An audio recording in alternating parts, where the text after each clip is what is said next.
Going to stay with Lindsay. She's going to now tell us about how domestic travel in the Western Cape is recovering from previous strict lockdowns. It's currently sitting at around 66% of 2019 levels. International travel, however, is still subdued, accounting for only around 10 to 15% of tourism.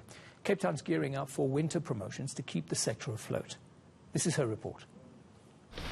Slowly but surely, tourists are making their way back into the mother city and enjoying a ride up the mountain. Although the numbers of tourists who would ordinarily make use of the cableway is significantly reduced, international tourists are returning to the mother city.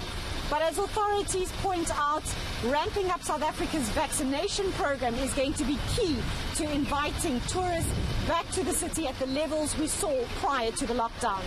There is a pent-up demand, and hopefully we'll be able to capitalize on that. But I think for us as South Africa, our vaccination rollout is critical to that, because if we can get ourselves vaccinated and start to ramp up exponentially that rollout, hopefully that travel confidence will come back a lot sooner than what we anticipate. While the lockdown has encouraged a lot more domestic travel around the city and around the province, the hospitality industry is still suffering. To a large degree, domestic travel has kept most doors open. But Cape Town and the Cape is very reliant, as are many of the safari properties, very reliant on international travel. And I think it would spell the worst for many properties. And we've worked very hard to make sure that we keep the industry alive, we keep it buoyant through this phase, and we hope that we will see the travel come back in the short term.